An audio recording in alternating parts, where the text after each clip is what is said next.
Jadi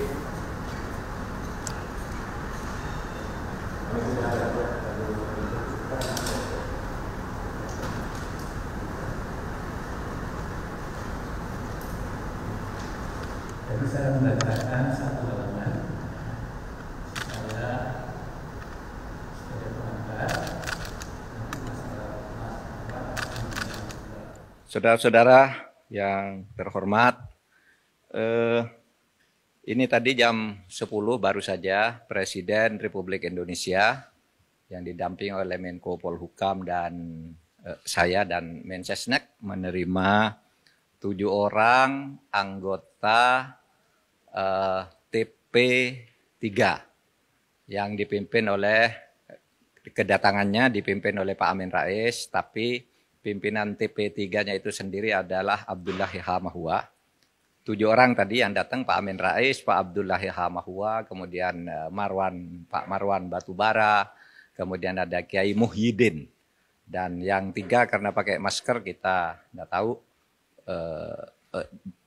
satu persatu, tetapi ada 7 orang tadi. Intinya mereka menyampaikan 2 hal atau 1 hal pokok, yaitu soal terbunuhnya atau tewasnya 6 laskar FPI yang itu diurai dalam 2 hal. Pertama, harus ada penegakan hukum sesuai dengan ketentuan hukum, sesuai dengan perintah Tuhan bahwa hukum itu adil. Dan yang kedua, ada ancaman dari Tuhan kalau orang membunuh orang mukmin tanpa hak, maka ancamannya neraka jahanam. Itu kemudian diurai. Apa yang terjadi? Pertama, 7 orang yang diwakili oleh Pak Amin Rais dan Pak Marwan Batubara tadi menyatakan mereka menyatakan keyakinan telah terjadi pembunuhan terhadap 6 laskar FPI dan mereka meminta agar ini dibawa ke pengadilan HAM karena pelanggaran HAM berat. Itu yang disampaikan kepada Presiden. Pertemuan berlangsung tidak lebih atau tidak sampai 15 menit. Bicaranya pendek dan serius gitu. Hanya itu yang disampaikan oleh mereka. Bahwa mereka yakin telah terjadi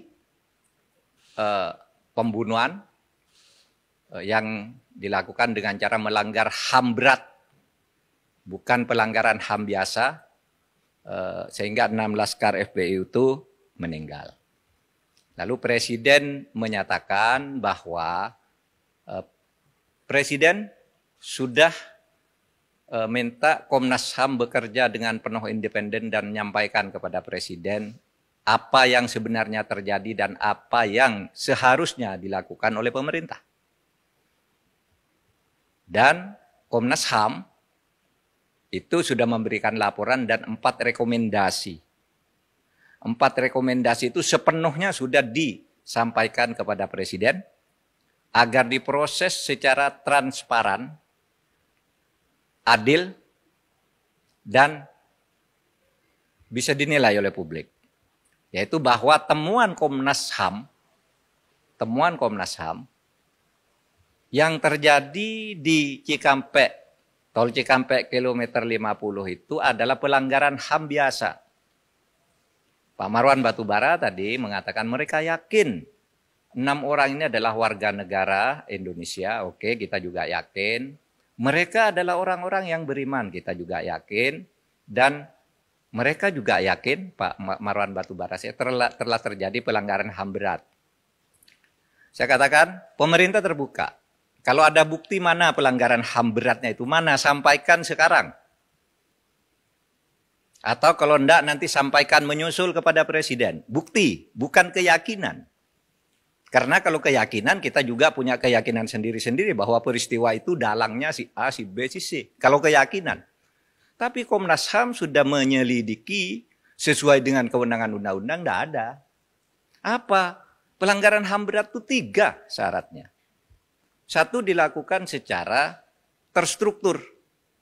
Itu dilakukan oleh aparat secara resmi dengan cara berjenjang. Struktur itu berjenjang. Harus targetnya bunuh 6 orang yang melakukan ini, taktiknya begini, alatnya ini, kalau terjadi ini, larinya ke sini. Itu terstruktur. Sistematis. Ya, terstruktur sistematis. Juga jelas tahap-tahapnya. Perintah pengerjaan itu.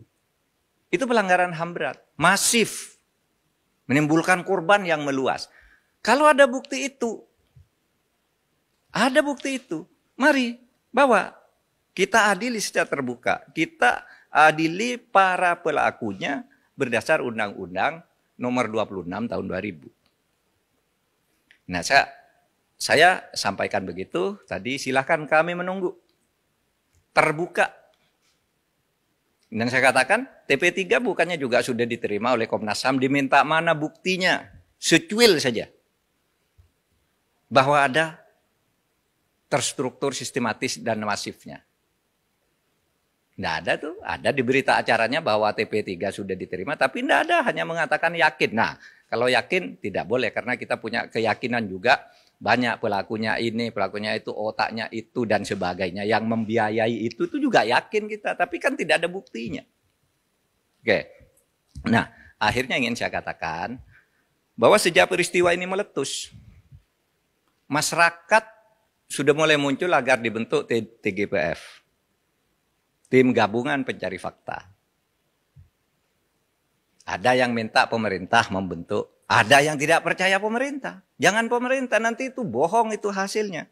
Maka waktu itu Presiden mengumumkan sesuai dengan kewenangan yang diberikan oleh undang-undang. Silakan Komnas HAM bekerja sebebas-bebasnya. Panggil siapa saja yang merasa punya pendapat dan punya bukti. Yang merasa punya keyakinan. Panggil, nanti sampaikan ke Presiden apa rekomendasinya. Presiden, pemerintah sama sekali tidak ikut campur. Tidak pernah minta agar Komnas HAM menyimpulkan ini, menyimpulkan itu, tidak. Kita hanya menyatakan kalau pemerintah yang membentuk, lagi-lagi dituding dikooptasi. Timnya orangnya pemerintah, timnya diatur oleh orang istana, timnya orang dekatnya si A, si B. Nah, oleh sebab itu kita serahkan Komnas HAM. Komnas HAM silakan nyelidiki, mau membentuk TGPF juga atas nama di bawah bendera Komnas HAM, silahkan. Mana rekomendasinya kita lakukan. Nah, itu yang kami jawab tadi. Nah, saudara, saya ingin jelaskan satu hal lagi yang juga saya jelaskan. Ada tertawaan publik semula. Ya. Masyarakat banyak yang ngejek, nyinyir gitu. Kenapa kok orang mati dijadikan tersangka? 6 laskar itu kan dijadikan tersangka oleh polisi. Itu hanya konstruksi hukum, dijadikan tersangka sehari, kemudian sesudah itu dinyatakan gugur perkaranya. Karena apa? Karena konstruksi hukum yang dibangun oleh Komnas HAM itu ada orang yang terdiri atau yang bernama Laskar FP itu kemudian itu memancing aparat untuk melakukan tindak kekerasan dan membawa senjata. Ada bukti senjatanya, ada proyektilnya. Bahkan di laporan Komnas HAM itu ada juga nomor telepon orang yang memberi komando.